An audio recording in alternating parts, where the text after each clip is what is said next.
যে ভাই এগুলো কি কোন, হ্যাঁ ব্রেইনের অ্যাক্টিভিটি বাড়তে থাকবে। ছোট্ট ছোট্ট কাজ, রকেট সায়েন্স না, কিন্তু লাইফ চেঞ্জ করে দিবে ইনশাল্লাহ। অনেকের ব্রেইনও চলে হয়ে গেছে। কিভাবে?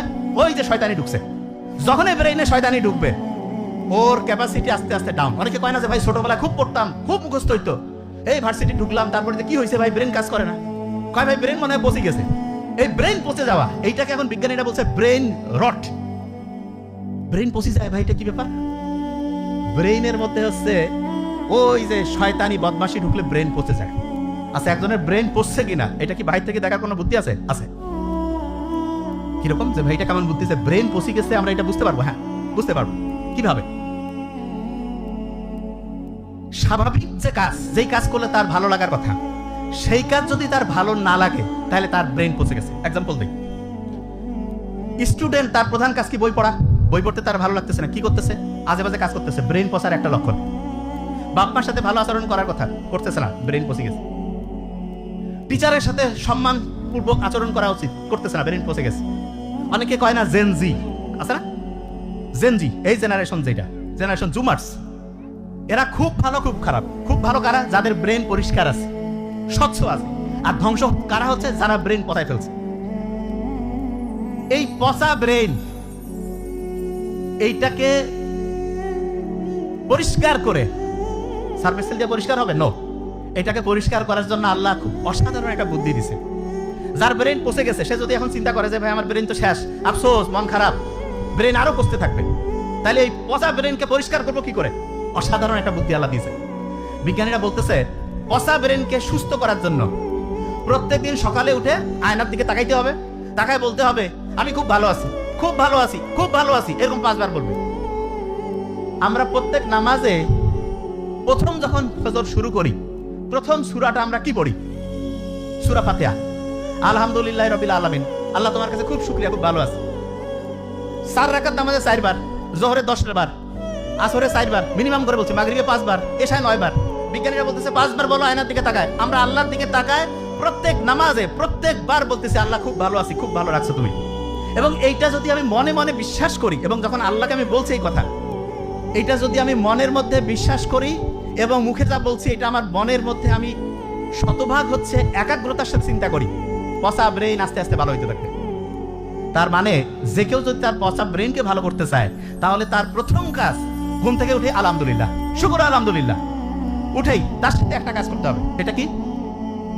যে যে অবস্থায় আছে, কেউ শুয়ে থাকতে পারি, বসে থাকতে পারি, বুক ভরে শ্বাস নিতে হবে। যে ভাই শ্বাস নিলে ফির আবার কি লাভ?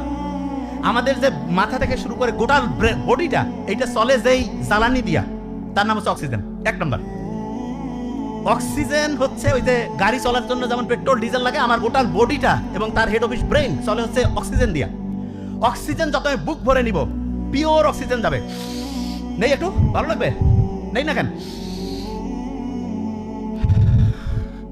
এইরকম করে প্রত্যেক দিন সকালে উঠে 5 থেকে 7 বার, 10 বার, 15 বার, যত খুশি, টাকা লাগবে না, কিছু নাই, সব জায়গায় পিওর অক্সিজেন গেল, ব্রেন চাঙ্গা হয়ে গেল। আল্লাহ জানে যে বান্দা যে কোনো সময় বিপদে পড়তে পারে, যে কোনো সময়। যতগুলো বিপদ আছে আল্লাহ কাউকে হেল্প করতে লাগবে না, আল্লাহ নিজেই একটা সিস্টেম দিয়ে দিছে। কি বিপদ? যে ভাই মন খুব খারাপ, খুব টেনশন, কিছু ভালো লাগে না, বুক ধরবার করতেছে, খাওয়ার রুচি নাই, ঘুম আসে না, এই যে যত সমস্যা, কাউকে ডেকে কথা বলতে পারছি না, কিছু নেই, আলহামদুলিল্লাহ, আল্লাহর কাছে শুকরিয়া আদায় করে সাথে সাথে হচ্ছে বুক ভরে শ্বাস নিব, শ্বাস ছাড়তে থাকবো, বুক ভরে শ্বাস নিব, শ্বাস ছাড়তে থাকবো। বিলিভ মি, যখনই এই কাজটা করবো শরীরের প্রত্যেকটা কোষ ঠিকভাবে অক্সিজেন পাবে। এবং তার চেয়ে অসাধারণ, আমাদের ফ্রেনিক নার্ভ বলে একটা নার্ভ আছে, সেই নার্ভটা শান্ত হয়। এবং নার্ভের একটা অসাধারণ বৈশিষ্ট্য, একটা নার্ভ যদি শান্ত হয়, সে তার পাশের টাকে, ওইটা তার পাশের টাকে, ওইটা তার পাশের টাকে, এরকম করে লক্ষ লক্ষ কোটি কোটি নার্ভ মুহূর্তের মধ্যে শান্ত হয়ে যাবে। বুক ধরবার কমে গেল, খাওয়ার রুচি চলে আসলো, ভয় কেটে গেল, রাতের ঘুম ঠিক হইলো। আল্লাহর কাছে এসে বড় শুকরিয়ার কি আছে? যার টাকা পয়সা সব আছে, ঘুম নাই, ওকে জিজ্ঞেস করো ভাই কি চাও, কবে আমি খালি ঘুম চাই, আমার টাকা পয়সা সব ধরে যাও। কিন্তু আমরা এটা দাম দেই না কেন? কারণ ফ্রি পাইছি। আল্লাহ সবচেয়ে দামি জিনিসগুলো আমাদের ফ্রি দিয়ে দিয়েছে। জাস্ট কাজটা কি? কাজটা হচ্ছে ওইটাকে সাইন্টিফিক্যালি আমাদের ব্যবহার করতে হবে। সকালে ঘুম থেকে উঠে শুকরিয়া আদায় করলাম, তারপরে কি করলাম? খুব সহজ কাজ, বুক ভরে শ্বাস নিলাম, ছাড়লাম। তারপরে দাঁত ব্রাশ করি না? আচ্ছা, বেশিরভাগ আমরা দাঁত ব্রাশ করি কোন হাত দিয়া? এই কথা বলি না কেন? কোন হাত? ডান হাত।